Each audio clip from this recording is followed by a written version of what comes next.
Yeah, yeah. We can start. Can we start? So, good morning. Welcome to this session devoted to InSAR methods. My name is Michele Crosetto. I come from CTTC Barcelona. I co-chair with Ding Ho Tong Min from Israel. from Israel. From Israel. INRAE. Okay. What is this? It's Toulouse. No, in Montpellier. In Montpellier. Okay. So we have 4 presentations. Each presentation has a slot of 20 minutes. After the 4 presentations, we have a period devoted to the discussion of the seed questions. This will be right before the lunch break. We can start with the first presentation, which is about estimating peatland surface motion with discontinuous InSAR time series data. It is given by Philippe Conroy. Please.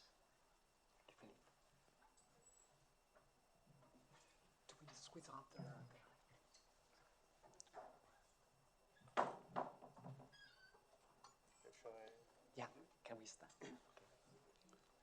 Good morning. Can everyone hear me? Okay.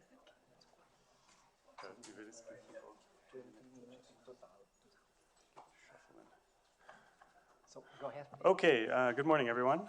My name is Philip. I'm going to talk about trying to estimate the motion of the peatlands in the Netherlands, which is the vast majority of the country, and how we're trying to basically see how the country is slowly subsiding due to the way that water management is done in the country.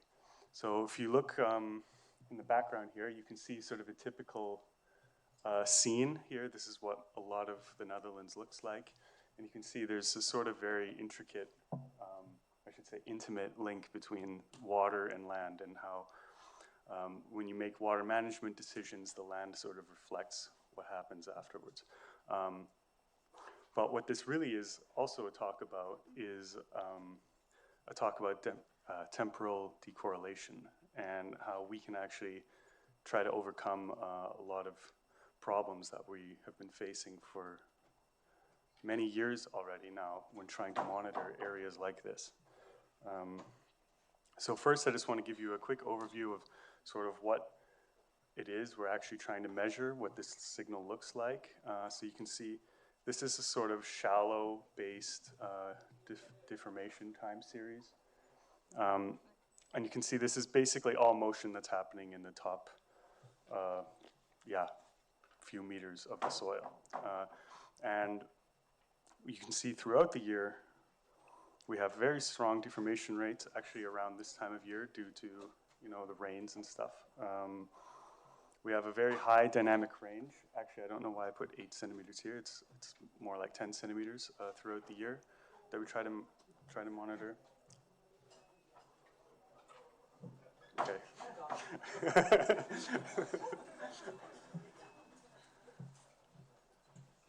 Okay, so once you've taken your seats, I think the talk is also losing a bit of coherence now because we have so many people walking around. So the main problem that I want to address today is basically that we lose coherence every summer. But not only that, we really have a disconnection between our coherent periods as well. And so what we do is we want to sort of differentiate different types of temporal decorrelation, because this has been, talked about for a long time, but we don't really make this distinction between different types of coherence losses. And really what I'm talking about here is if you imagine a sort of epoch, we call it TL here, where you've lost maybe one image, but then in the next image, the coherence comes back, and you can make interferograms between the coherent periods, so it's filled in here. That's fine. We're not actually too worried about that. Really, what we're more worried about is this other situation here that we call loss of log, and that's when you really lose the connection between parts of the coherence matrix. So we really have not a continuous time series anymore. We have really breaks in the time series that we can't really fill in because there's not enough information here to really do anything with. That can be caused by plowing or harvesting, other agricultural activities. And now I'll show you basically a real version of that, what I just showed you. So you can see basically in red here, I've identified areas where, you know, there's enough to try and make an estimation. And even that is, you know, it's really, we're really pushing the limit of how low we can go in the coherence.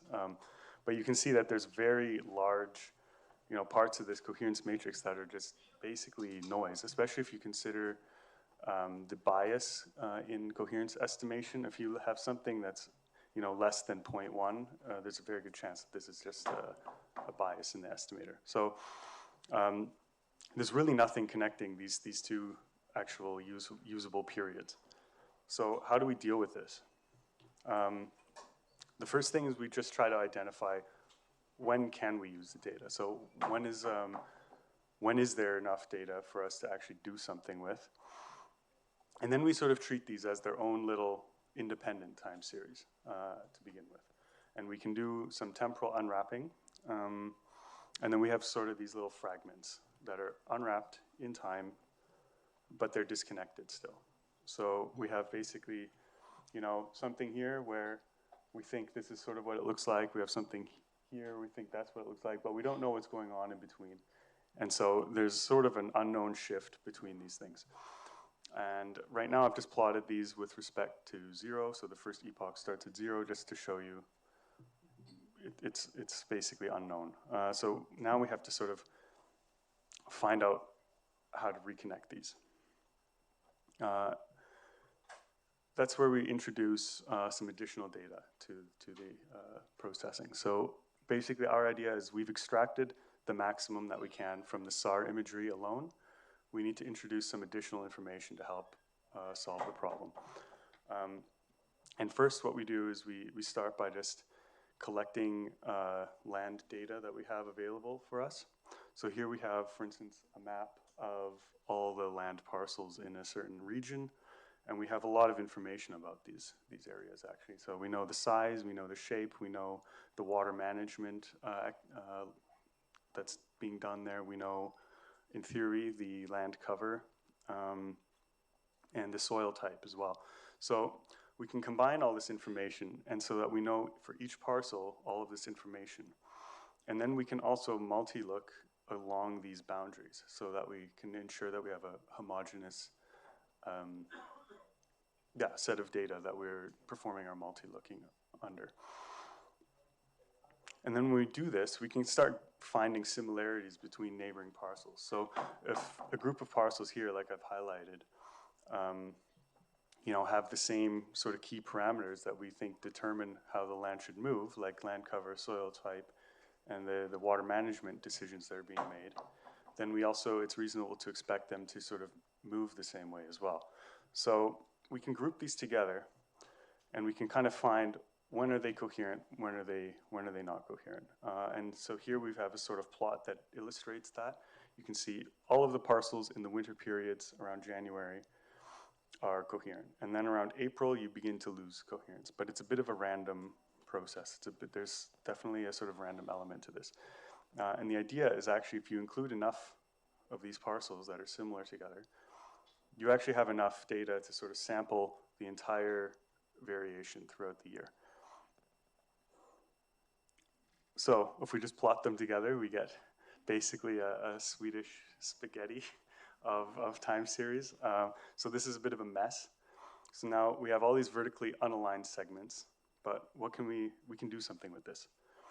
So if we write this sort of a basic equation that sort of describes what we're looking at here, one segment, you know, here, the phases of this segment, you know, they can be described by a certain model that describes the actual movement, and then there's this unknown shift that I introduced as well. So we basically want to find these terms out.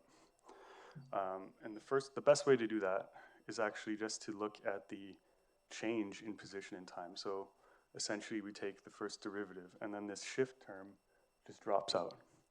And that allows us then to just directly estimate basically a model that describes the motion. So in this case, we use a soil model that we developed, but I'm not going to go into that in this talk, but there's a QR code you can scan if you want to look at the preprint for that later. But the idea is basically we have enough information now to estimate a set of model parameters that tells us how we expect the ground to behave based on the discontinuous data that we have. Then once we have that, we can go back into the absolute displacement domain again, right? Now we have these parameters estimated. All we need to do is solve for this shift now, and that's very straightforward. And so now we went from this kind of crazy situation here where we were able to now align all of these, and they fit together quite nicely like a jigsaw puzzle. So this estimated shift can realign the segments. And that gives us essentially a mean displacement time series for that group. So if you look here, this is an example of one of these regions. So you can see we have a mean in blue, and that's the mean of the entire group of parcels that we sort of use to get this model. And then the gray is the dispersion of all the different parcel segments around that.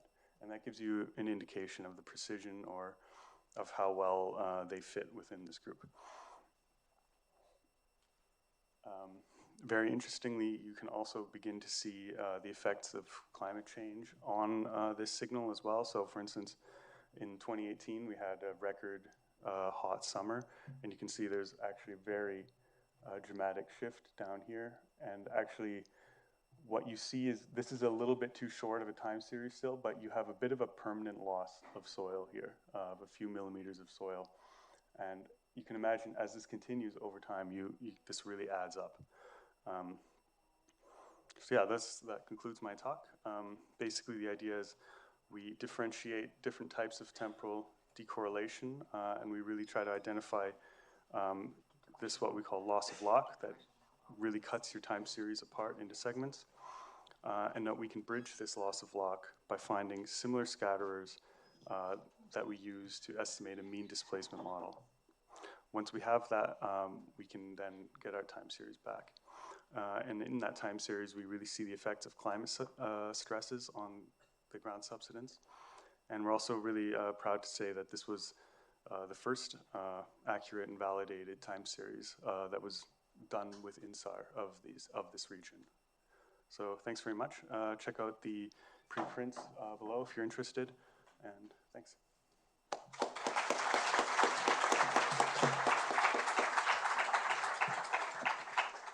Thank you a lot, Philip. A little bit decoration at the beginning was is well done.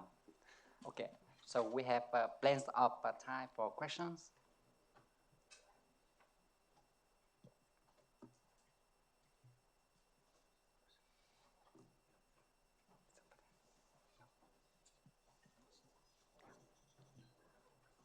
Hi, yeah, thank you very much.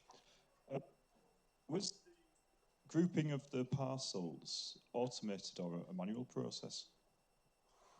It's automated. So basically, we just identify a few parameters in a GIS sort of environment, and you can select based on those parameters. Thanks.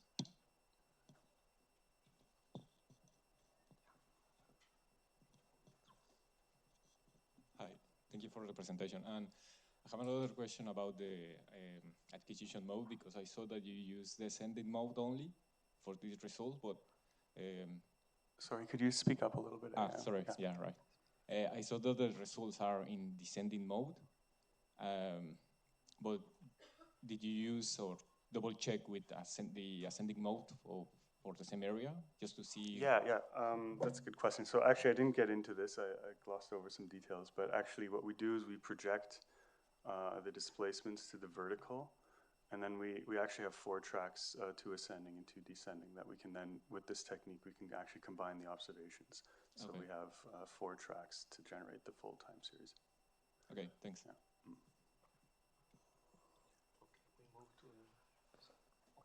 Okay. Thank you. Thank you a lot, Philip. Thank you again. Thank you. we move to the second presentation, which is about spatial unmixing of pixels for more accurate displacement time series obtained with a small baseline strategy, application to France. The talk is given by Aya Shaib.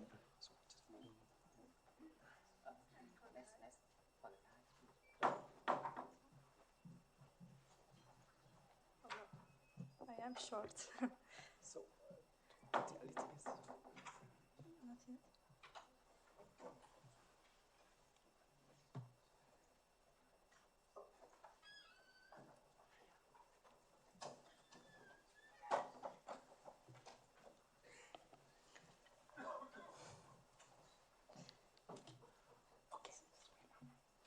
Okay, I'll start. okay. So, hello everyone. I'm Aya. I'm going to present to you today the work that we've done with Marie-Pierre Douin. We are both from the University of Grenoble-Alpes, and we studied how can we have more accurate displacement time series using the new small baseline subset technique by doing spatial unmixing of pixels. So the background to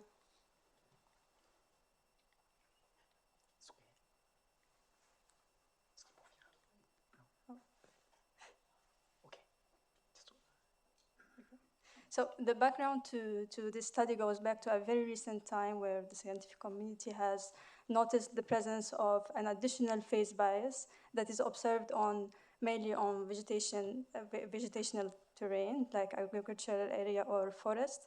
So this bias was not related to any other known effects such as the topographic or atmospheric effect. In that study that I'm showing you here, the study of Ansari et al.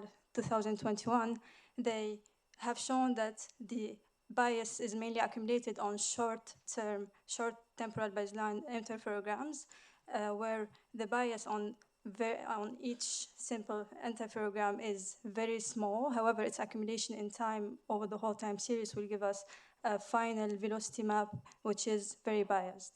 So they also called this bias as a fading signal because it is mainly accumulating on the short interferograms, and when we get to involve the long-term interferograms, we will be able to reduce the bias, and that's what they show in this figure, where when they use only interferograms of short-term interferograms, we have a bias that is very high, and then when they get to include longer-term interferograms, they reduce the bias and until getting to a point where they can mitigate the bias completely. But at this point, they had to use the interferograms of all the possible combination of date. So this is a way to mitigate the bias as long as it's possible to do it. It will be depending on the area that you're working on and the amount of data. So if I want to put in a very simplified sketch what I've just in a very simplified sketch what I was saying. So if we consider an area where we have very few urbanization, a road, a house, and some isolated farms, let's say, and they are all surrounded by croplands and forests. So for this area, if we do a short-term interferogram, we are going to have the croplands relatively coherent, and then we will have a bias that will be accumulating. However, if we take the long temporal baseline interferograms, the cropland will be less coherent or non-coherent, and will obtain noise. And this noise, we are going to, by the multilooking and the filtering of the data, we are going to obtain an unbiased phase around zero. And this is what interests us in this study, because when we do the spatial averaging, we are going to mix the pixels together, and we are going to put some of the bias observed on the agricultural area on the unbiased pixels of the urbanization. So in this study, we are not going to see how can we mitigate the bias from when we are using the S-bus technique. However, what interests us is to see how can we do that spatial averaging of the data without having to mix the bias with the useful pixel of the time series. How can we get to have more accurate time series at the end? And for us to do that, we focused on two main steps. First, at the beginning, we started by characterizing the bias that we are working on. So the first step will be to identify these unbiased pixels and try to isolate them. And from there, we are going to try and keep them apart from the bias in order to have more accurate time series at the end. So please. So to do that, we picked a study area which is highly vegetated. It's in France. It is highly vegetated. So our study area is located on the southeastern France, where we had 900 2-lux interferograms that were already processed from Sentinel-1 data of a descending track between August 2016 and April 2021. These data were processed with a new small baseline subset technique. So from those data, we computed the 8-lux, we multi-looked the interferograms, and then we computed the time series using only interferograms at date +1, 2, and 3, which are the interferograms where the bias will be accumulating. So from that, we obtained the time series that I'm showing here to the right, where we can see that it is mainly covered with blue, the blue color, which is the subsidence, the appearance subsidence related to the bias. So if you look at the zoom and we compare it with the simplified land cover of the area, we can see that the blue color is where the blue color or the bias is related to where we have the agricultural areas and the forest. And if we go further and we look rapidly on the temporal coherence in the middle, we can see that these croplands are relatively coherent, as we said before. So from this data, we are going to start our first step of this work and do the characterization of the bias, which we will mainly do it by compare or relate the land cover, the detailed land cover, with different information that we have, such as the velocity and all possible other characteristics of the interferograms. However, I'm not going to show everything here. I'm going just to show the interesting part of the comparison between the land cover and the velocity map. So the first simplest thing to do is to compute the average velocity of each land cover. And by doing that, we can see clearly that in pink, we have the croplands that have mean velocities higher than 1 centimeter per year. And then we have the urban areas that have velocities around 0. And as well, we have the semi-natural areas that have also velocities around 0, such as the natural grassland that is in the mountains or the beaches and dunes. They should not be so biased. And then we have the forest, which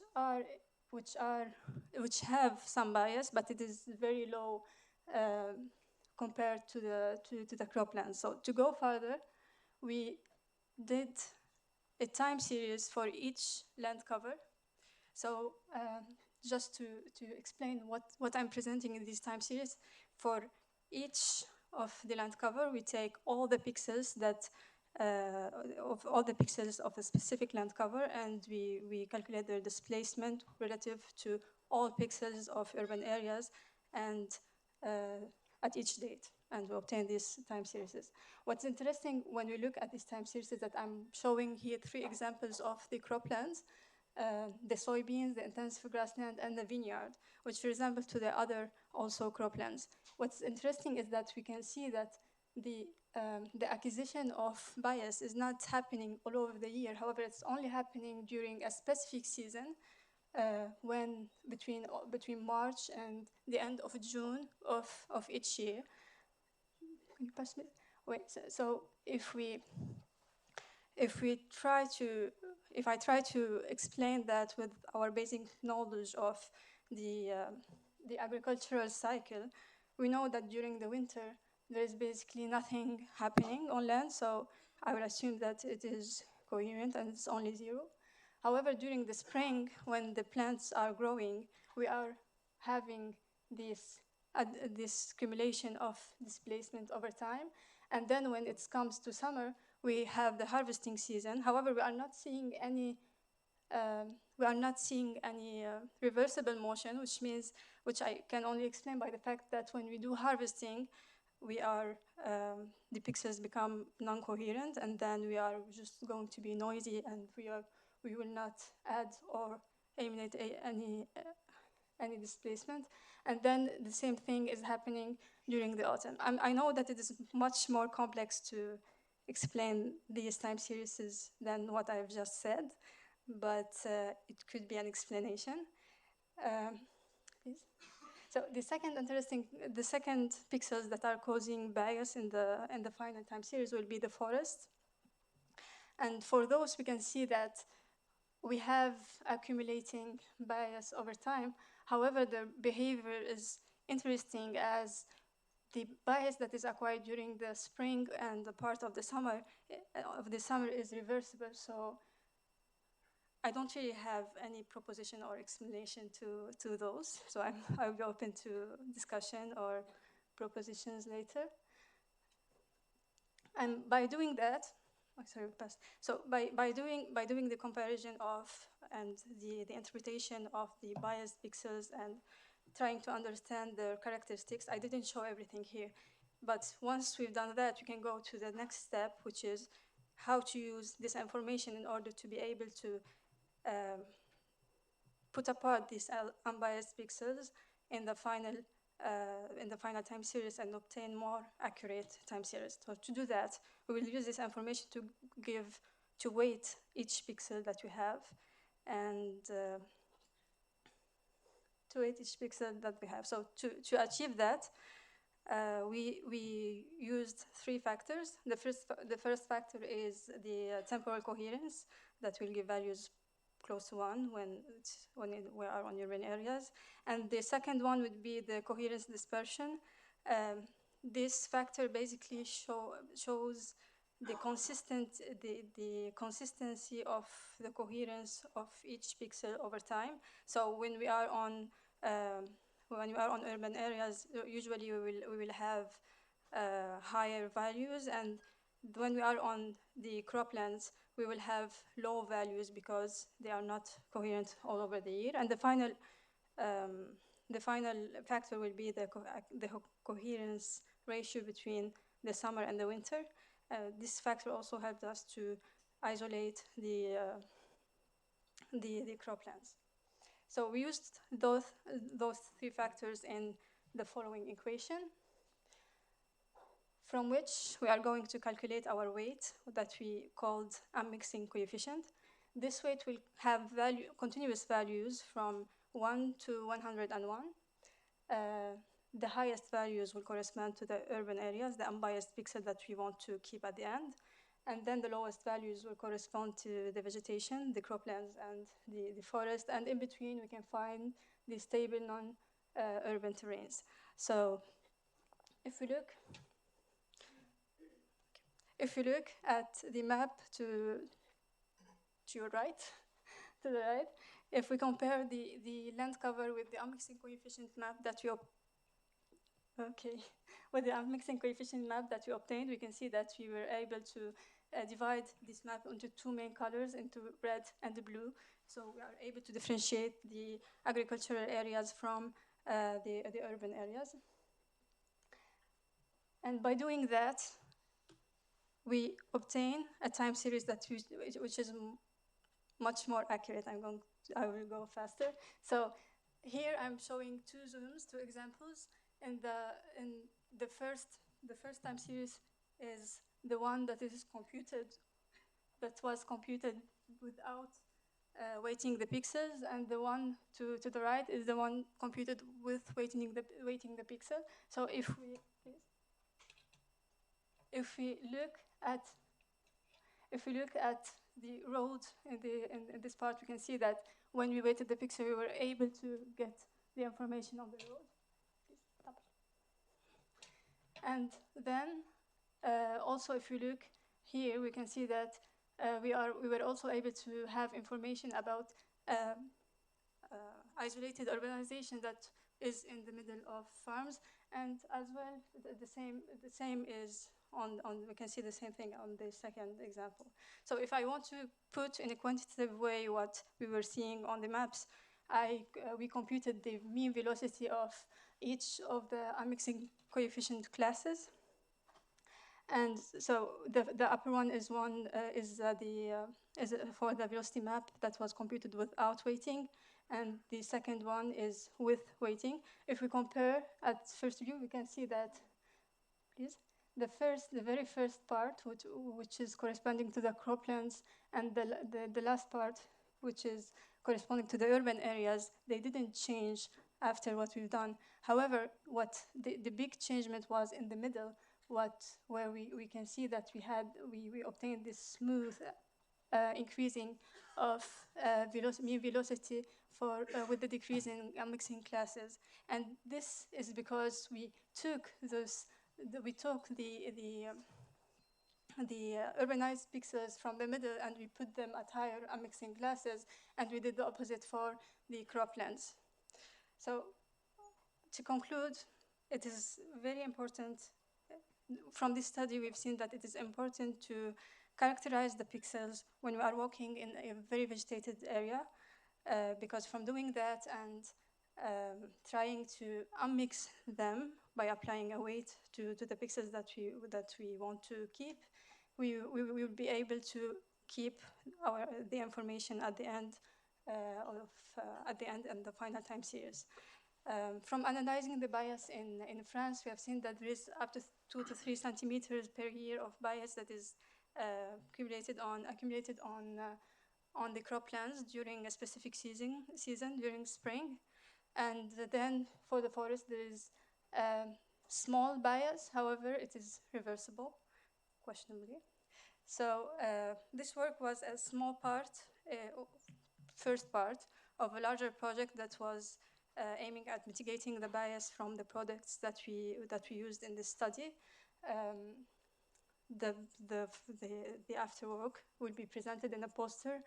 I will be presenting it in the poster this afternoon. So just to give a small overview from this data that we'll be using 3 months and 1 year interferograms only with the 1 to 3 dates that I have shown before, we were able to significantly decrease the bias before and after correction. So we can discuss of this later, and I will stop. I think I did good 20 minutes. Thank you.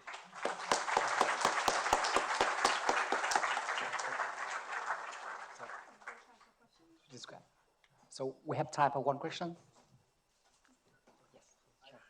I just wanted to ask, should the mean velocity just be 0 if everything was perfect in this scene? Do you mean in the final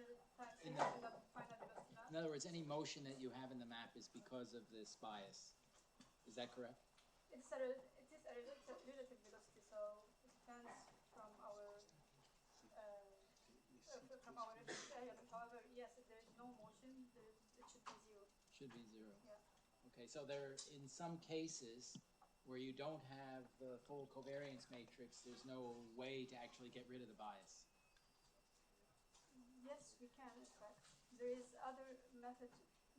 Having the full covariance was the method proposed by InSAR AI. I didn't list all the other proposition of how to mitigate the bias. However, even in the study that I will be presenting in the poster afterward, only by using this at 1, 2, 3, 2 months and 1 year, we were able to really significantly improve. Yeah. So in other studies, they show that if we need 1, 2, 3, and 4, and then we will get to also mitigate the bias with Okay. 1 year interval. All right, thank you. Okay, thank you. So,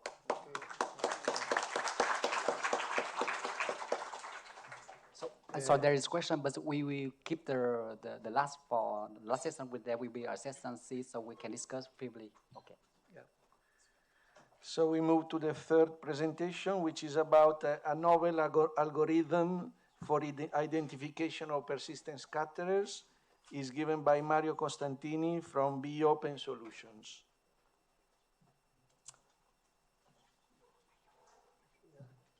To change.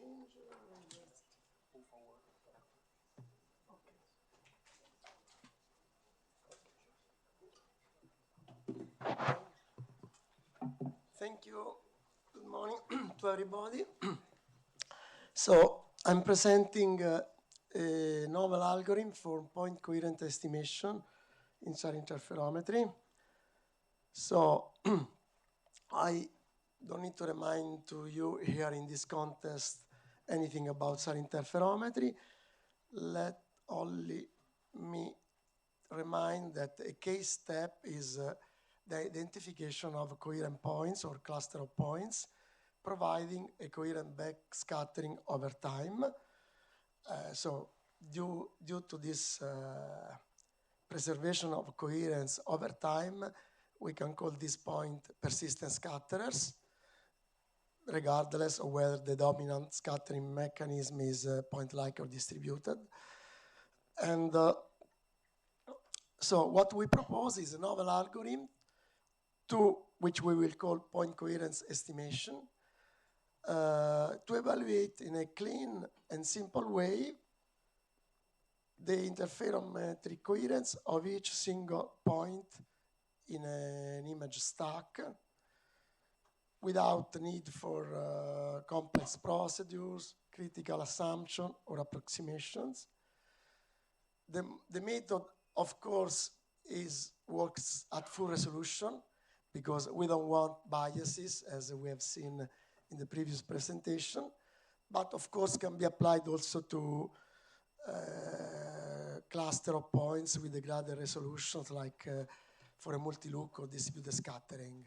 But normally we apply it to full resolution because we don't want biases. And based on the coherence and the related noise level estimated by the method we propose, we can select the points, the PS. So the only assumptions we use are the very well-known and accepted assumptions that large phase artifacts, such as atmospheric delays or orbital effects, are almost identical in points within tens or hundreds of meters. The second assumption is that the phase noise, thermal or the correlation noise, is relatively small with respect to a phase cycle. And the third assumption is that the phase noise has a statistically independent realization in different points.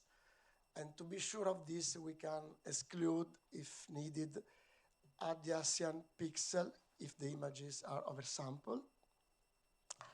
Then, based on these assumptions, we can derive an equation which can be linear, linking the relative temporal coherence between any two independent close points. And we know that this can be easily calculated because large artifacts cancel out in the phase difference. So we can relate this relative coherence between two close points with the temporal coherence of each of the two single points forming the pair. Then, if we consider a set of many of these pairs, we obtain an overdetermined system of linear equation, which can be solved robustly and at the end obtain the coherence of each single considered point. So let me write some formulas in order to maybe clarify maybe a little bit. So with A, we indicate the pairs of points, and with U, the pairs of times. And as well known, we can represent the phase as a model, which in the simplest case is this model here, but we can use more complex model, including nonlinear effects, plus a residual with respect to the model. So this is the double difference, the double difference of the phase in space and time.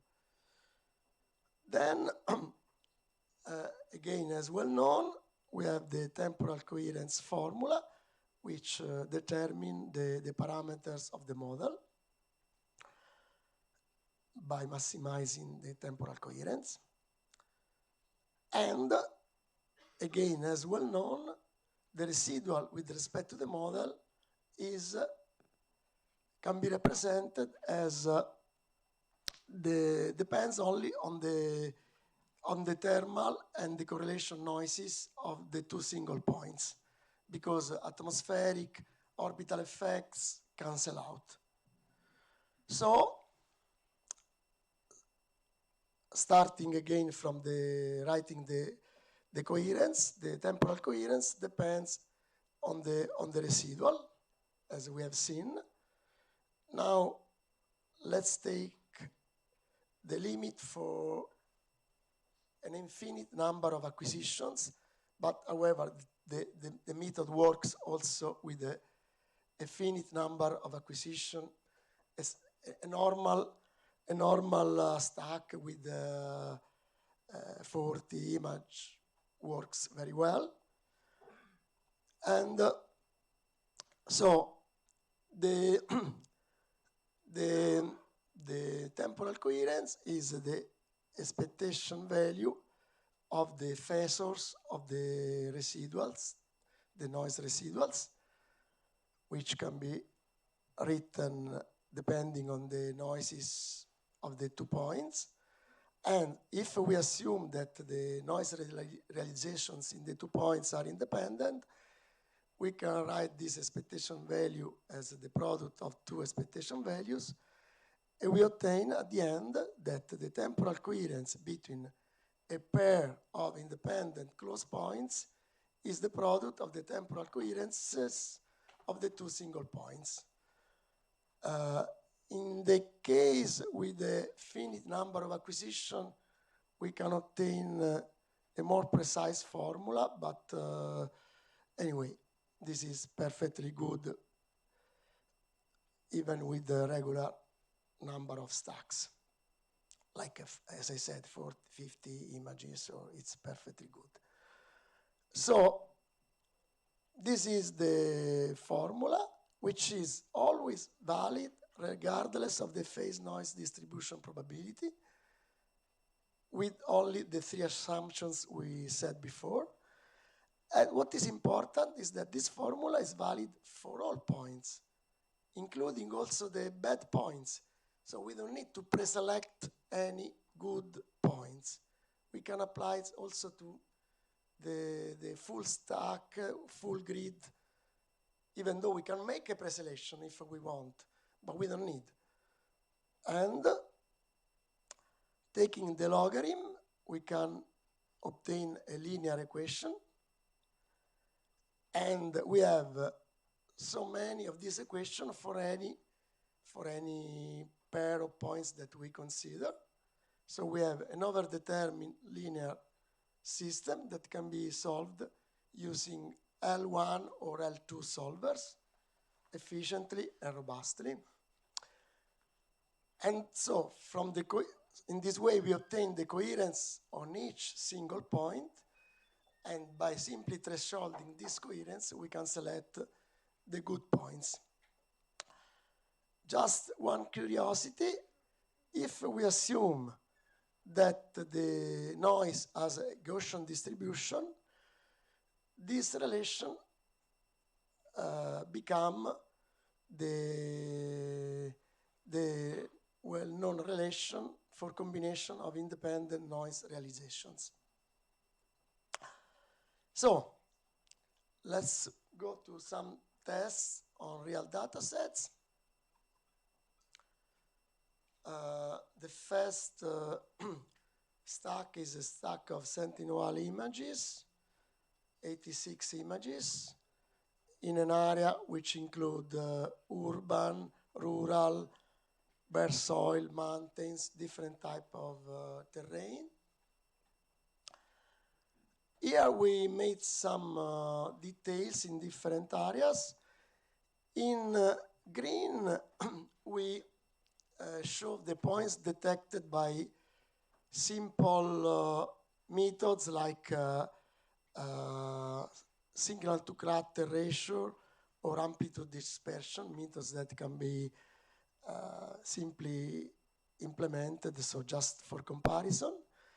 In blue, we show the additional points selected with our method. In particular, it's interesting to notice that we find more points along in areas with not only in the city, but also in area with weak scattering, like along the railway or along the river. And this is the final mean velocity obtained after processing, after completing the processing steps. So the additional points are not noisy. And to clarify the points, this is a double dimension histogram showing all the processed pixel. So this is the points that we would select with amplitude dispersion. And this is the points selected by our method, the PCE method. So we see that we lose with respect to amplitude dispersion just a few pixels, but we add a huge number of pixels. The thresholds of amplitude dispersion and PCA method was chosen to have approximately the same number of false alarms, false detection. So this is the same comparison with respect to signal to crater ratio. So this is the point selected by signal to crater ratio. And this is by PCE. Again, we lose with respect to signal to crater ratio just few points, but we add a huge number of points. And this is among the points selected by PCE, the points that would have not been selected by amplitude dispersion or signal to clutter ratio. Another example in an area of Sicily, including Etna volcano, so with strong motions, some enlargements of the volcano, and here we also superimposed the well-known fault lines in the volcano. Again, in the image, some other enlargements to show the behavior of the method in different land cover types. So coming to the conclusions, we have presented the method for point coherent estimation in InSAR. What we believe is nice about this method is that it's very simple and clean, without critical assumption or complex articulated processing, is reliable and accurate, and is computationally fast. The technique based on linking with a linear equation the relative temporal coherence between any two independent close points, which can be calculated as well known, we link this temporal coherence with the temporal coherences of each of the single points forming the pairs. And using many of these pairs, we obtain an overdetermined system of this equation, which can be solved robustly and efficiently to determine the coherence of each single point and the related noise level of each single point. What happened? This doesn't go. Okay. So at the end, we obtain a very dense set of measurements, a good coverage also in areas characterized by weak distributed scattering, and also we have, we don't need to make any preselection or any kind of things. We simply obtain an estimation of the coherence on each single point, and based on this, we can select the points.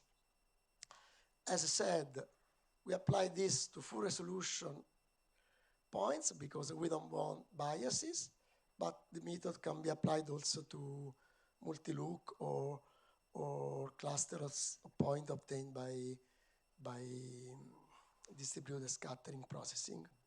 Thank you.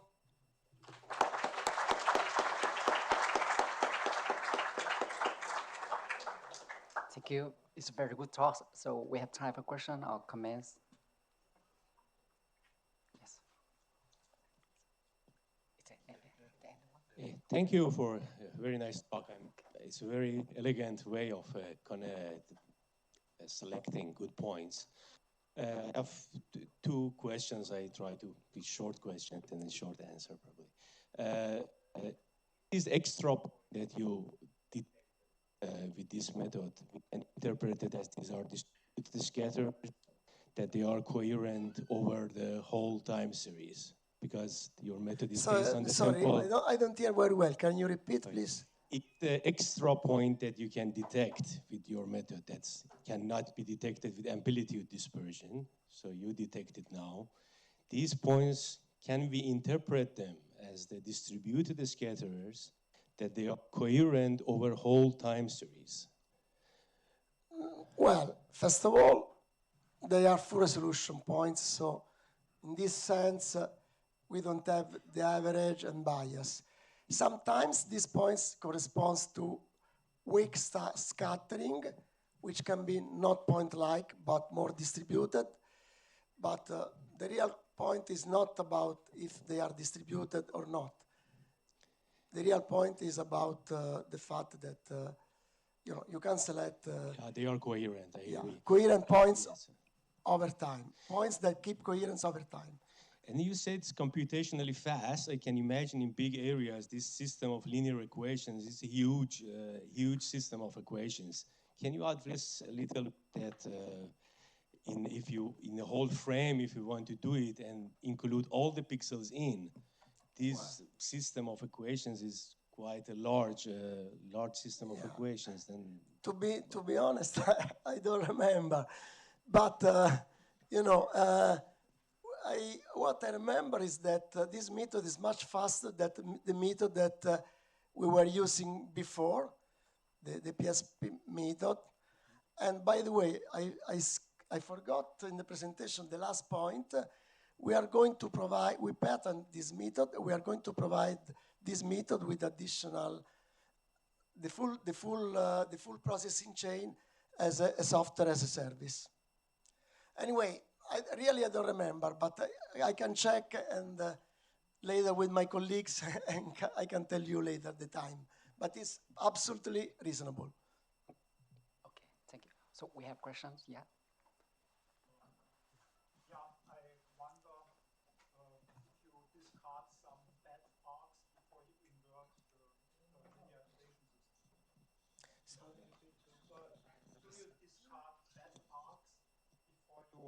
Invert.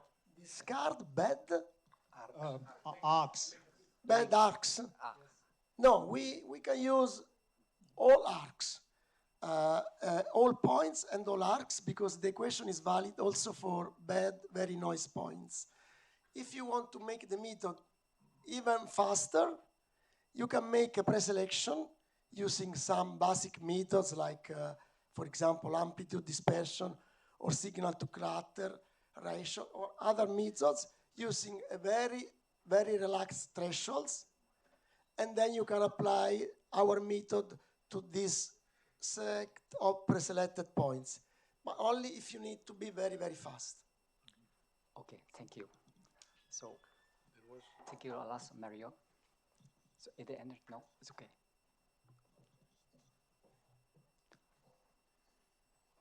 Oh, No, okay.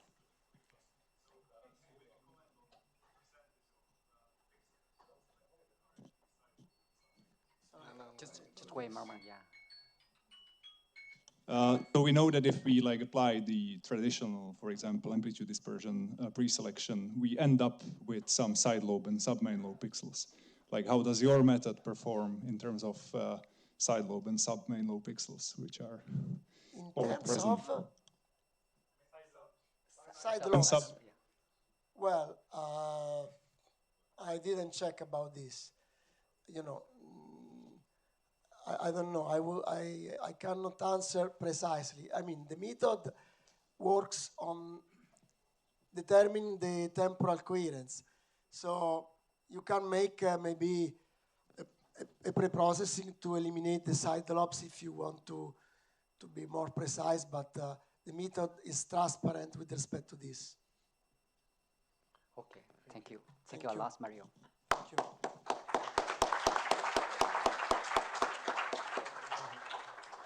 yes. Thank you.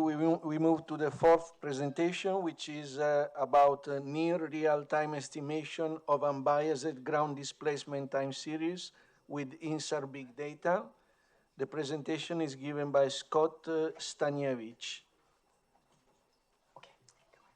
Thank you. So I'm Scott. I'm at JPL, and I'm on the algorithm development team for the Opera project. I've been working on the surface displacement product for Opera. And I'm presenting on behalf of Sarah today. She couldn't be here, but I also wanted to give a thanks to all the colleagues working on Opera. As David said yesterday, it's a pretty big team effort. And so today I'm going to talk about the algorithms we're using for surface displacement for Sentinel-1, specifically algorithms developed to meet the low latency requirements of Opera, which, as you'll see, are pretty stringent. So the problem that we have is I'm focusing on InSAR time series analysis for the purposes of extracting surface displacement. The input can be n co-registered SLCs, and the output is a time series of surface displacement, which is relative both in space to some reference point in yellow, and also relative in time to the reference time there. The co-registered SLCs can be in either radar coordinates or geo coordinates. For Opera, we're using GSLCs. And we're processing both PS and DS.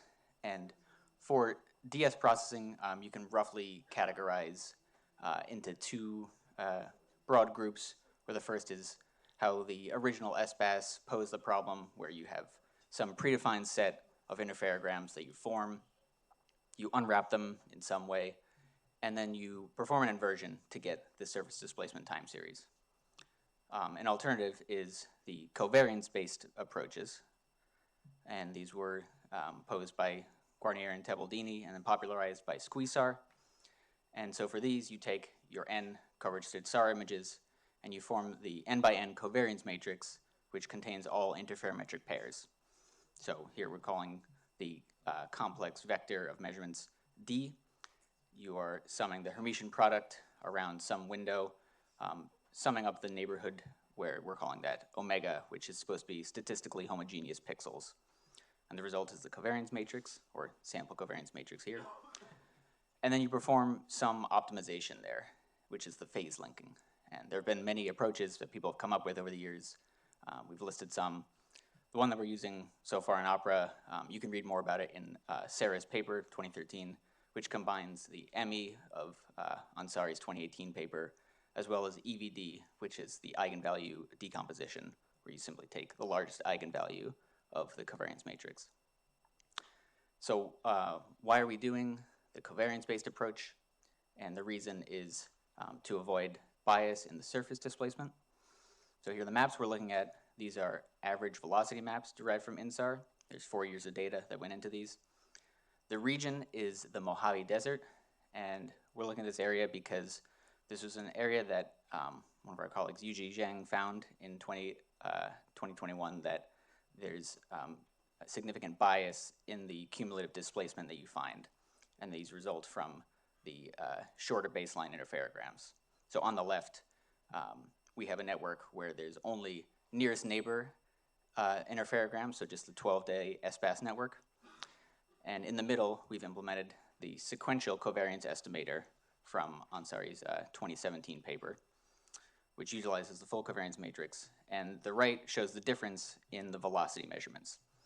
And these red streaks, Yuji showed that these actually come from distinct jumps in the cumulative phase time series that align with rainfall events around there. And this is a dry lake, so this is an arid region. And the result in the 4-year displacement time series can be biased up to 5 millimeters per year. And so we need to avoid this kind of bias in the long time series that Opera is going to produce. And to get the unbiased result there, we implemented this algorithm from Ansari 2017, where, to briefly describe it, you take the full covariance matrix, which can be quite large, and you break it into batches, which she calls mini stacks, and you perform phase linking on each mini stack. And then after you do that, you form what's called a compressed SLC, which we'll talk more about later. And you move on to the next after appending the compressed SLCs to the next mini stack. So the idea of the compressed SLCs is that you retain some of the information from the full covariance matrix, but you also pull much less data, and you avoid the fact that if you had hundreds of SLCs, even something like an eigenvalue decomposition at every pixel of a full resolution output product can be just too computationally infeasible. But one problem with this approach for Opera is that, as described, you would let a new mini stack fill up as acquisitions come in, and then you perform the next phase linking on the mini stack. But waiting for a mini stack can take a couple months, because even if you have only 10 or 15, that's 10 or 15 times 6 or 12 days. Additionally, these isolated dots on the right, those are the compressed SLCs. And in the paper, there's a final reoptimization where you take all the old compressed SLCs and you perform what she calls a datum adjustment, which is another phase linking. And then you kind of adjust for the offsets that are between the mini stacks, so you overwrite. And we can't really do that for 2 reasons. One, we can't pull that much old data every time we want to process new surface displacement. And we also can't overwrite data that's already archived in the DAC. So we've had to come up with new approaches. And to spell out exactly why, David gave the overview of Opera yesterday. Again, it's 30-meter output product, line of sight displacement in frames. The 72-hour latency is why we couldn't pull hundreds of gigabytes for every single cloud job that we're doing to get new surface displacement. So we need something that can scale better and be more operationally friendly. So what we've come up with so far, we're calling the incremental estimator. It has the following characteristics: that it utilizes the full covariance information, but it has a much shorter latency for new acquisitions that come in, and it's significantly more operationally friendly. And by that I mean we avoid the datum adjustment at the end, that we no longer need to have a reoptimization and overwriting of old time series data. So to walk through what this is doing with a cartoon that I hope doesn't break everything, we have a time series. We'll start with a mini stack of size M to start. We would perform phase linking. We archive the displacement D1 to DM. So here we're showing that it's relative to the first day. And we also make a compressed SLC here and archive that compressed SLC for future workflows. When the next one comes in, acquisition M+1, we'll pull that existing compressed SLC. We'll perform phase linking again with that concatenated to the latest M real SLCs. And then we'll archive just the final element here, so just the latest displacement of D1 to M plus 1. And as more acquisitions come in, the key is that we have the same number of real SLCs, which is easy on our data system. And we pull old compressed SLCs, and we archive just the latest displacement. When we reach a new 2M acquisition, now we have a full mini stack, we can archive the latest displacement, and we can also create a new compressed SLC. And as we save that now, we add that to future acquisitions so that we have a growing size of compressed SLCs. I want to spend a little minute talking about the compressed SLCs, because if you haven't played around with this algorithm, they can seem kind of weird. I thought it was kind of weird at first. But I want to demystify what a compressed SLC is. So if we call the real vector of the vector from the real SLCs Z1 to M from the mini stack, and the result from the phase linking, we can call that Z tilde 1 to M. The output of something like an eigenvalue decomposition, it'll have an arbitrary offset in the phase. So we have to pick a reference point, a reference element, and we multiply all of the other elements by some conjugate. So that sets the first element here's phase to 0. So that's the purple x1 tilde. We multiply everything so that first element has 0 phase. The compressed SLC, it's been described in a way that it's a PCA where you project onto the subspace of the largest principal component. In the end, it's a dot product where you dot Z with Z tilde. And that gives you one complex number that we're calling C1. That's the pixel of the compressed SLC. To show what that looks like, we can write out the summation from the dot product, where the key thing here is the purple x1 tilde. That's in every element of the summation, so we can pull that out in front. And then we see that a compressed SLC really is a base phase from the purple, and it has the same base phase as x1. And then it has a weighting term, which is the rest of the sum. And you can think of that as like a residual phase, an adjustment to the phase. And to illustrate what that looks like, we can't really look at the SLC. It'll look like noise, like every SLC does. But we can look at interferograms. So here's just an example mini stack over Miami. And we performed phase linking on a mini stack. And now I'm just pulling out one real interferogram between days 1 and day 2, and that's on the left. We multi-look it. And then I swap in for day 1 the compressed SLC1, so C1 times x2 conjugate. And we can see they look rather similar because they have C1 has the same base phase as x1. The difference is that the interferogram on the right looks a little bit cleaner. It looks filtered. And that's how InSAR described it, is that the compression operation acts as a filtering for the SLCs and gives higher coherence when you integrate that into the phase linking. So why am I talking about this? It's because keeping this in mind, we can make a slight adjustment to the sequential algorithm. In that algorithm, as you move forward and compress subsequent mini stacks, the element that they were choosing to pick as the reference vector is the first real SLC, so the yellow x2 here. When you do that, that means every next mini stack will have a different base vector, and so that's why when you write it out, they're all disconnected, and you need that final readjustment step at the end, the datum adjustment. If instead we use the C1 here, the compressed SLC, as the reference vector, now the next compressed SLC that we create, it'll have the same base vector as before, so there will be no more offsets in between subsequent mini stacks. And this means we don't need a datum adjustment at the end. And so to show this, we started with simulation work. This is work that Sarah did. She's done a lot of simulation. There's a lot going on in this slide, but the main things I wanted to take away is that she simulated multiple decorrelation scenarios. So there's fast, slow decorrelating, seasonal, strong and weak. And then she compared multiple algorithms, so an SBAS-like algorithm, the sequential with datum adjustment, and then our new incremental algorithm. And the key is that SBAS performs well when it's fast decorrelating, which is by design. it doesn't perform as well for seasonal or for simulations where there's a fading signal added to the short baseline interferograms.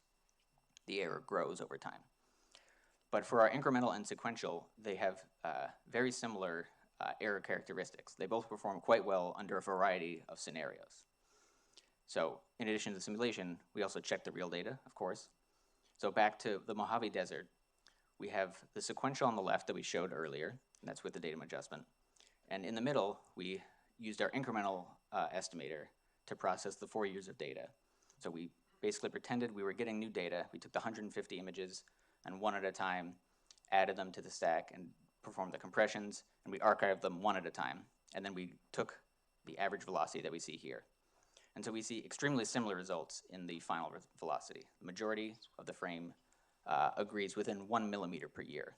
The colors are in actually low coherence areas. They're agricultural areas that will require better masking and finding of the bad pixels. But the fact that they agree without a datum adjustment and with our incremental approach is extremely promising. You might be wondering, well, are both of these just wrong? Because even though they agree.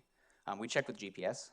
So here we took all the GPS of the area, we projected the average GPS velocity under the line of sight, and we colored it the same as the InSAR. So where there's the same color dot as the InSAR, that's good agreement.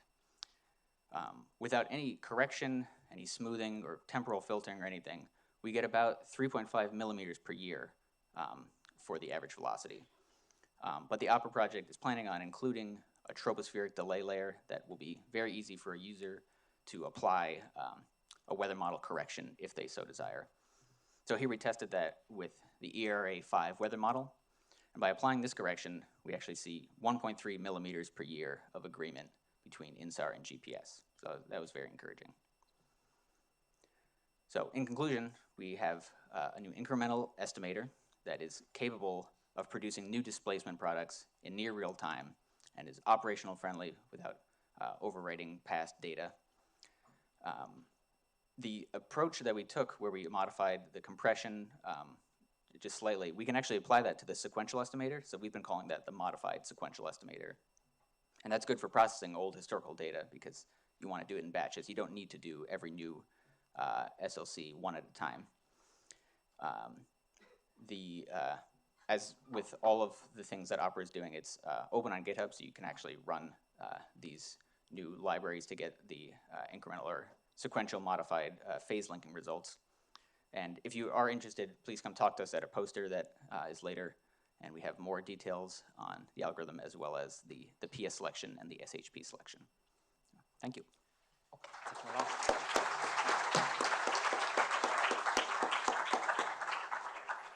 So it's a very nice talk on the file linking application. Yeah. So type of questions. So if no, I suggest we move to the, okay. So, Just a okay. second, why do you not have a displacement bias from exposure phase? Do you have ideas why? When you do the sequential? Yes.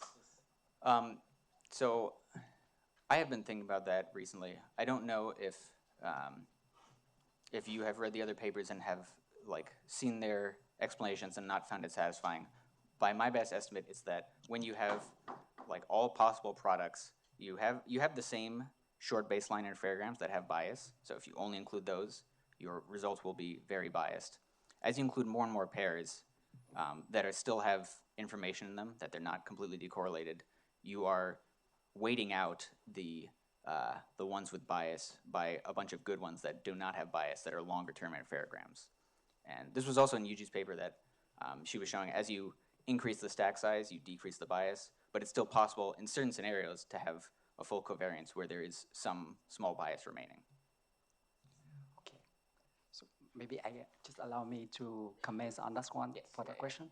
So basically with file linking, the idea is we combine everything to transform it into one reference image, one reference time series. So that's why we don't have the phase bias or closure phase. So it should be 0 with the closure phase. That is the key idea of file linking.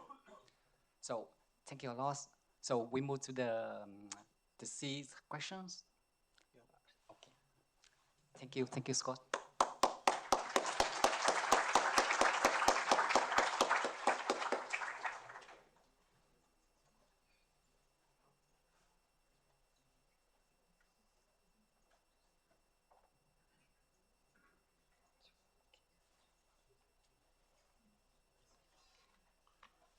try to move from one to the other, then we give the freedom to. Yeah.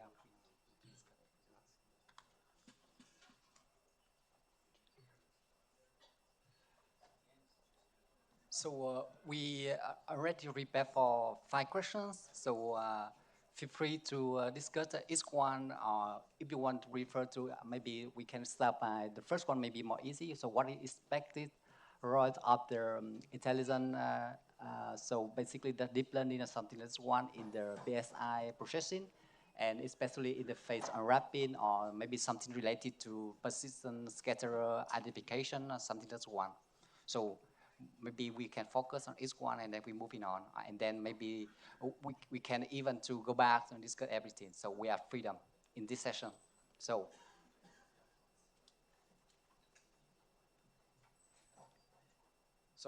for example, maybe I can ask question for the Mario Costantini.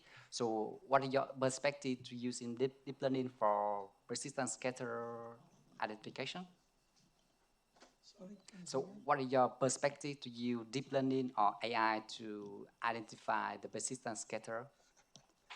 Well, this is a difficult question. I don't know.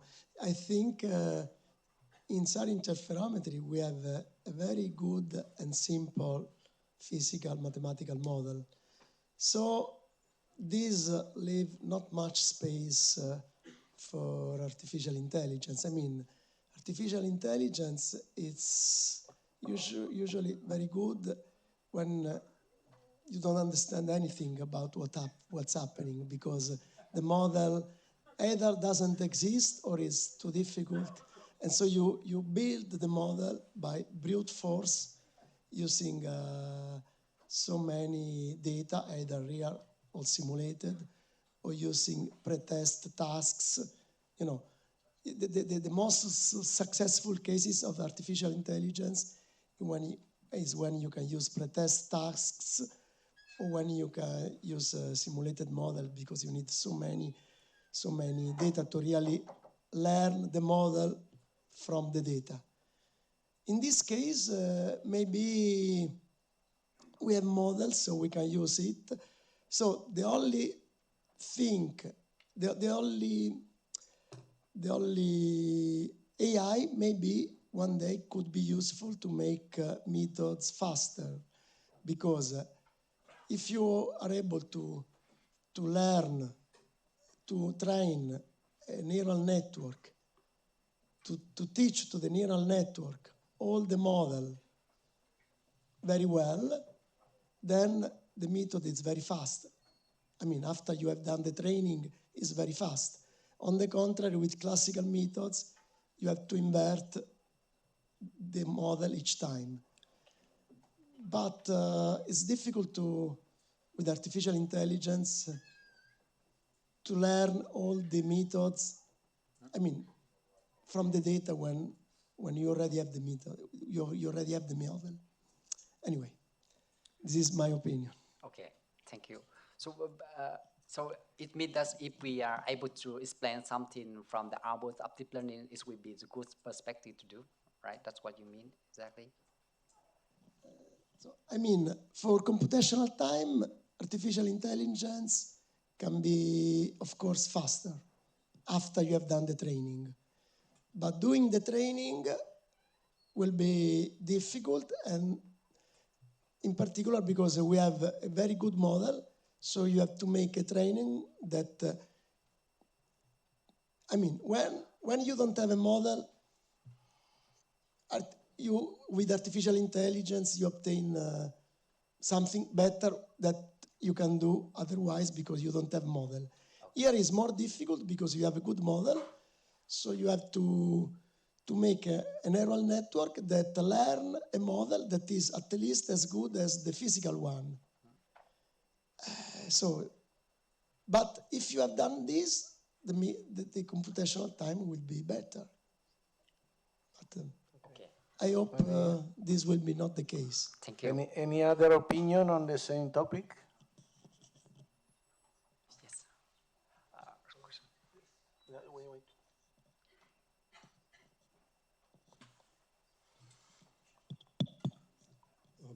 Wait. I think there are two other things that might be improved with using artificial intelligence. That is, on the one hand, if we have strong gradients, then... Can you speak a bit louder? Yeah, sorry. I think there are two other points which might be helped with artificial intelligence in this case.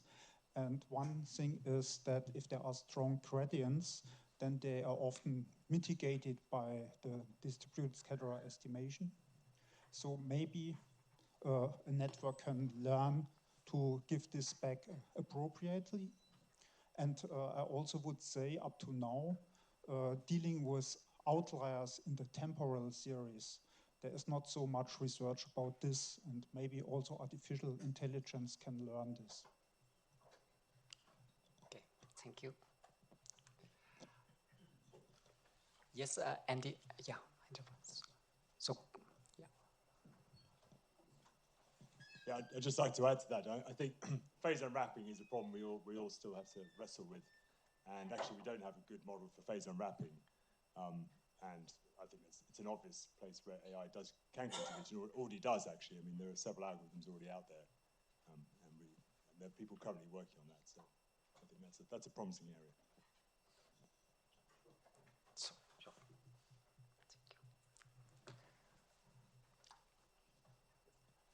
Okay, thank you. Is there any, because of deep learning, maybe? Yes, okay, go on, please. Maybe another point where artificial intelligence can be maybe useful is for the post-processing, you know, because everyone wants to pass from point measurements from pixels, sorry, from PS or DS, whatever, but from measurements, the real users want warnings, alarms about the behavior of a building, of landslides, and so on.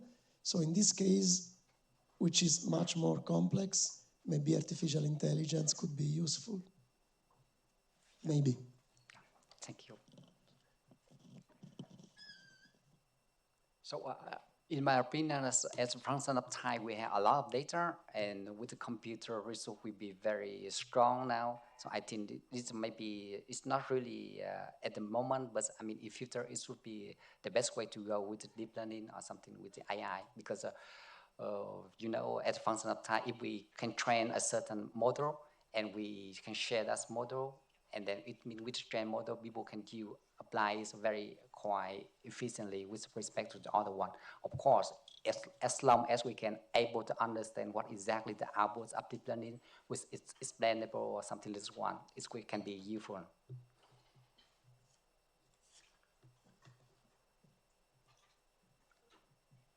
So, okay, so thank you. So can we move to the next questions about related to atmospheric estimation using antenna data?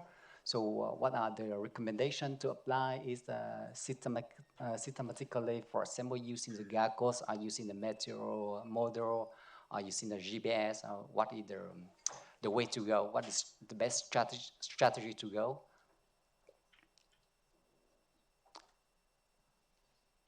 So you see, even for the last presentation, with the troposophic correction, we can improve a lot in terms of accuracy and performance. So atmospheric correction is always the critical topic, and what is the best way to go?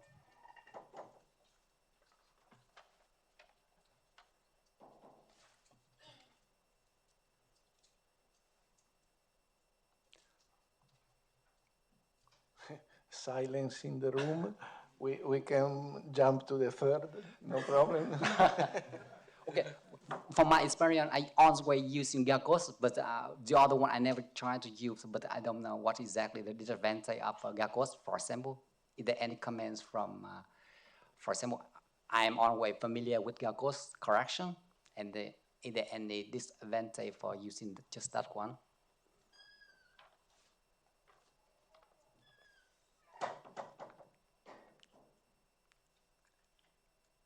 Okay, so I speak to myself. So the third questions. Okay, so we're talking about the time series data with the S-bar. We have problem with phase bias. So basically, how can phase bias can be mitigated or corrected efficiently in time series? So maybe we can move to the speaker number 2. So okay, so IR. So yeah, can you comment on that one, please? So in order to mitigate the bias, as also in the last presentation, Scott was also said the same thing. If we get to have the long-term, long temporal baseline interferograms in while computing the time series, it will be corrected automatically and you will not have the bias at the end. However, it could be challenging to do that when we are working in highly vegetated terrain, so it will be hard to be able to unwrap everywhere. But other than this method, there was another method proposed. I don't. However, they were saying that as this bias is linear in time, if we get ferrograms at date plus 1, 2, 3, and until n, for example, we will be able to compute this bias and then eliminate it without using the long-term interferogram. So I don't know if anyone else would. Yes, yeah. So first, Concerning this third sentence, I would recommend to slightly change it, because in my vision, it's a little bit confusing. Let's see if we all agree. If we are talking about multi-look interferograms, and we look at triples, where the multi-looked phase in a triple doesn't give any residual phase, then there is no problem. It's everything okay. It's like single look data, okay? Single look interferograms. So the issue is, in my opinion, pixels where there is closing or non-closing, okay? So pixel where there is closing, that is basically what we use, for example, there is no issue, okay? So the issue then is the closing. So I would rephrase the sentence I wrote. How can we better understand the signals relevant to non-closing multi-looking phases? Because that's, in my opinion, the issue. What's going on when it's non-closing? Of course, this is a complicated issue, because where there is no closing, it's areas where in many places of the world, you extend your time span, you get decorrelation, you don't unwrap, and that's all. But that's the real problem, because all the pixels there is closing, there is no issue at all. And also bias.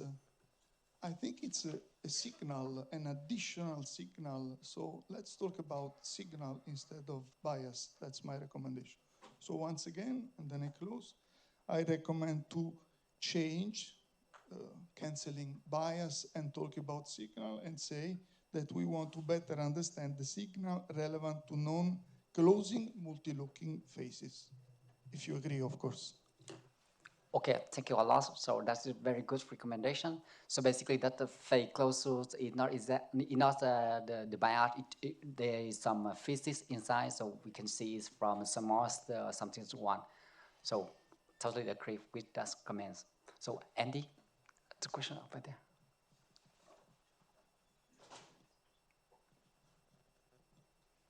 Yeah, I was going to say something else. I mean, I agree with Ricardo.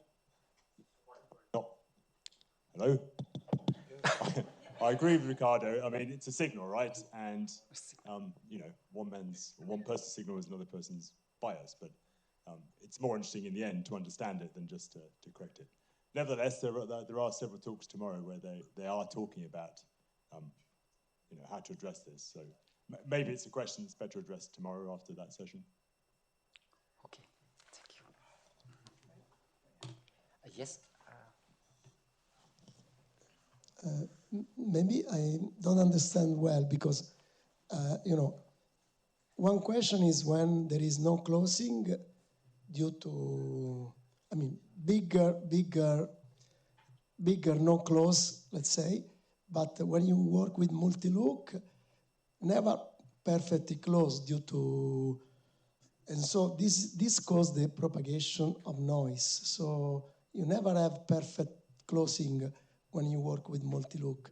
And even this is a small deviation from closing, is the accumulation of this small deviation that integrate with time, if I'm not wrong, but maybe I'm wrong.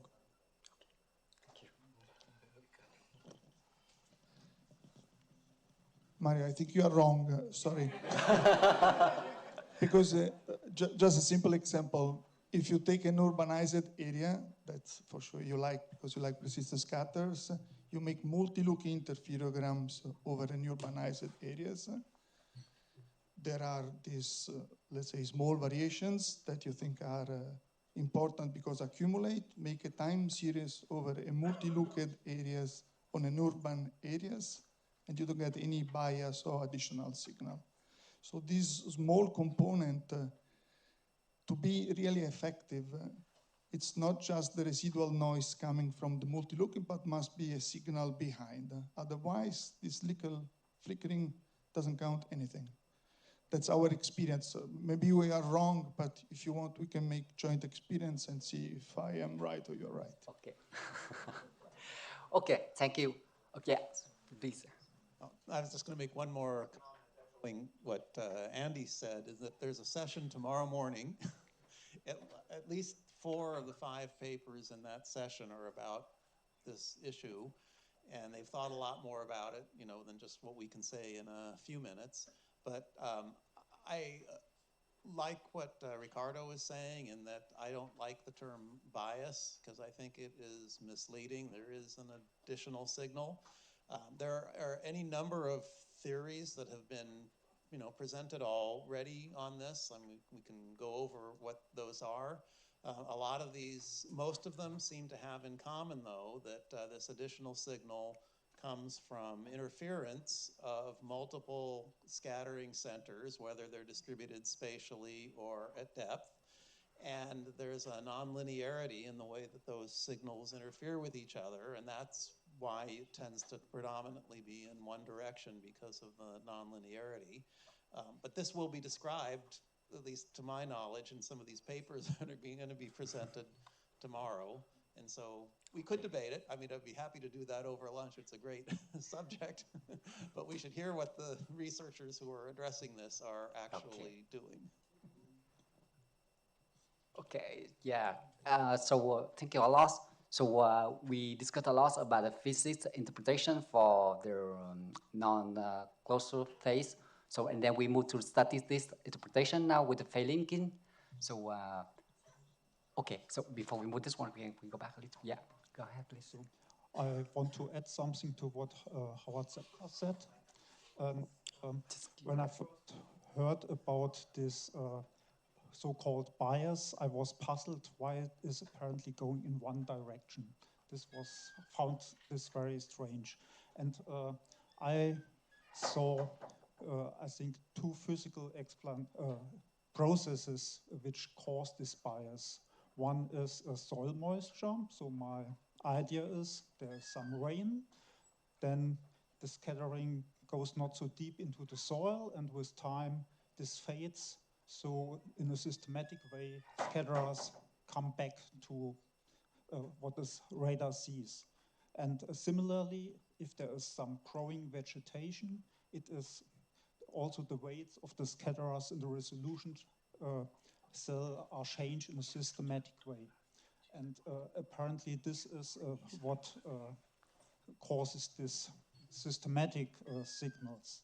And I think we should also have a look what happens at the breaking points. So I think it was the second talk this morning.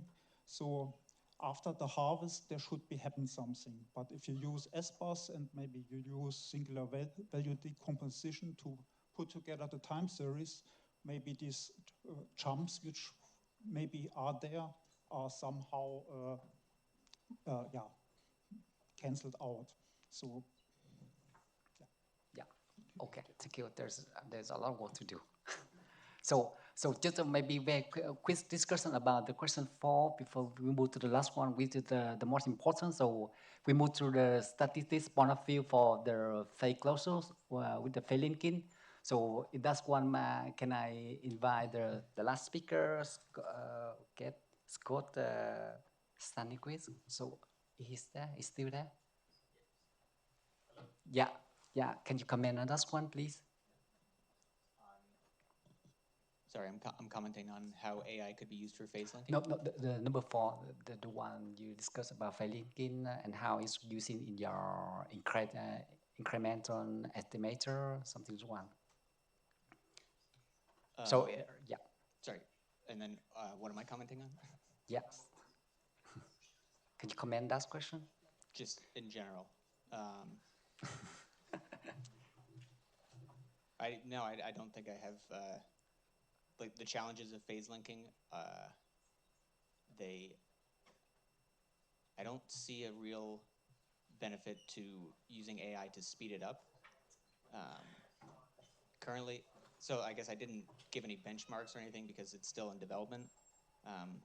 The full frame result that I had for the GPU version of the code, I think I got results in about 3 to 4 hours for 150 images. So if you had a couple GPUs and you had the data locally, like the biggest time draw would be pulling data, moving it around. Like that's why people are moving to cloud computing. But the phase linking itself is not the burden if you don't have gigantic covariance matrices. So that would obviate the need for an AI, a surrogate model to do it faster. So basically with the phase linking, we have to do something with the full covariance matrix, and then we have to do something like eigenvalue decomposition. So what do you think if we have something, okay, with the, now we have 500 images, so we have 500 by 500 covariance matrix. And then if we do compression, so we do something like, okay, so maybe 50 by 50 now. But at the front of time, we have a loss with the center one next generation. So maybe 1,000 by 1,000. What is your perspective? My current perspective is that we're looking into exactly how many old compressed SLCs we need to pick. It does not look like we need to grow the stack indefinitely. In my early experiments where I kept just the nearest 4 or 5 compressed SLCs in addition to a fixed number of real SLCs, the results were also pretty comparable. I think I was overhearing at IGAR's a conversation with that Ferretti was basically saying he doesn't see much of a use in keeping SLCs that are older than, I don't know, a year or 2. They really do not add much value when you have either like full decorrelation by that point, or you have plenty of other SLCs which give approximately the same information. So you don't need to have 500 SLCs in your matrix. Okay, okay, thank you. So we move to the last critical questions is, what are your recommendations to InSAR for targeted R&D activities in the short and medium terms, and in preparation for subcommit mission like B-band biomass, L-band, Rose L, harmonies, Center One next generation, and so on? So, yes, Brahmas. Yes, just one recommendation would be to look further into the precise orbit determination. So nowadays it takes a couple of weeks before the precise orbits are available. That may not be a problem for every application, but since we're going to get a lot more monitoring applications, I think it would be great if we could reduce the time before precise orbits are available. So the recommendation is that ESA looks further into that.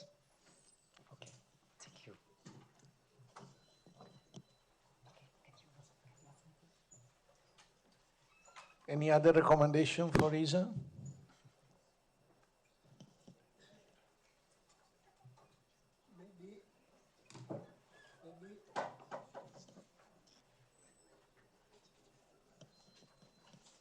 About point 2, we didn't comment anything, but maybe this could be a point for ISA. Maybe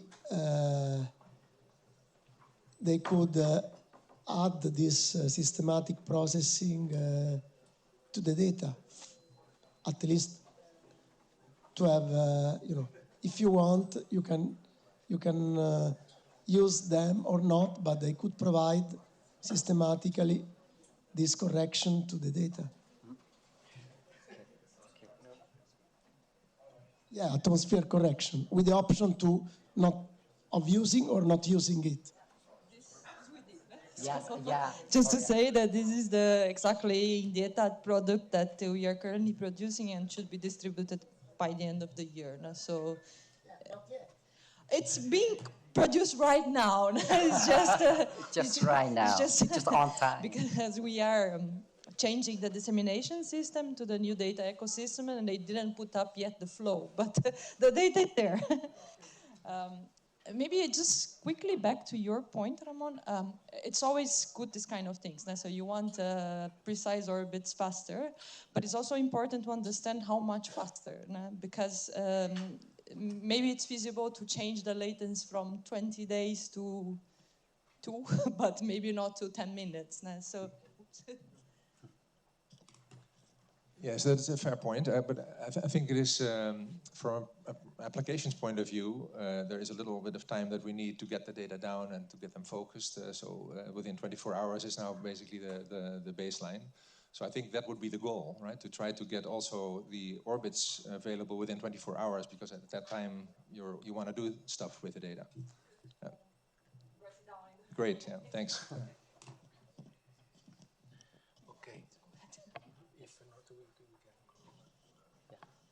If there are no comments, I think it's time to close. We have the break for the lunch, and the session restarts at 2.